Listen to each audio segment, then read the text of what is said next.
Tyreek Hill is officially questionable with an ankle injury, but we haven't seen him go back in the first half, raising some serious concern about what could be a significant injury for the Dolphins star player. Welcome back, everybody. I'm Dr. Brian Sutterer, and the goal in this channel is to help teach you about the medical side of the sports world. So if you enjoy sports like football and want to learn more about anatomy, then please consider subscribing. Let's go right to the play here with what happened with Tyreek Hill. Now, they're calling it questionable with an ankle injury, and at the time of recording this, there's about 50 seconds left in the first half.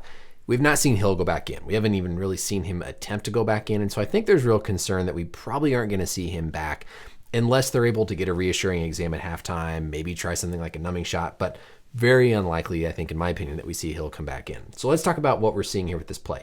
I will be honest, I'm a little bit concerned just as much about his knee as I am his ankle. The concern with the ankle, what you to focus on here, this externally rotated position. So as Hill is coming out here, look at first in this moment. So in this moment, his left foot is pointing forward relative to the position of his trunk. So his left foot is in a nice standard kind of neutral position. However, as this play continues, watch what happens to Hill's ankle. As the Tennessee Titans player tackles him down, in this view, now we see from the bottom of his cleat that his foot is pointed out this way while his knee is pointed in this direction. So that's telling us that his foot has been externally rotated. We're going to look at a different angle to see where I'm concerned about risks to potentially the MCL or meniscus on the inside of the knee. But in this view, that external rotation that we see, that forced external rotation, is concerning for a high ankle sprain or a medial deltoid ligament sprain.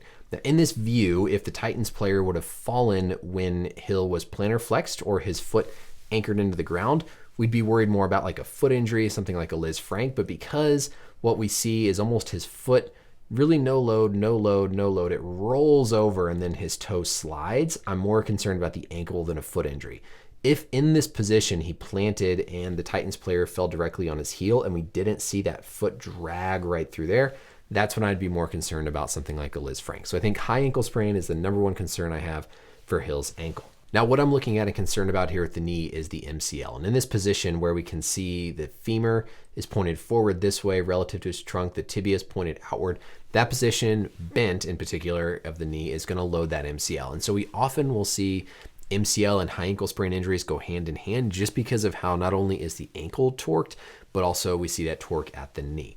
And ironically, it looked like Hill actually grabbed at his knee before anything when he first got rolled up on here. As he first rolls over here, we can see him grabbing at that left knee. And so I don't know if that's just because he's trying to hold his leg or if there was some true concern about the MCL. MCL, of course, is going to be sitting right in this direction. And so hopefully it's benign that he's just grabbing more on the outside or front of the knee as opposed to the inner part. So I think high ankle sprain number one, MCL number two. So now let's look at our biodigital anatomy tool and talk about why that foot externally rotated position can cause a high ankle sprain. So we're looking straight on here at a left foot and ankle. We've got these peroneal tendons shown on the outside a little bit here for reference, but if we hide those, then we can see these key ankle ligaments. And the high ankle sprain ligament is this guy right here. It's called the AITFL, and it sits between the end of the fibula bone and the tibia or the shin bone. What this ligament does is it stabilizes the connection between the shin bone and the fibula. And the shin bone and the fibula come down together around a bone called the talus to form that mortise of the ankle joint. So it bends really well back and forth, but as soon as you try and twist that talus or twist that foot,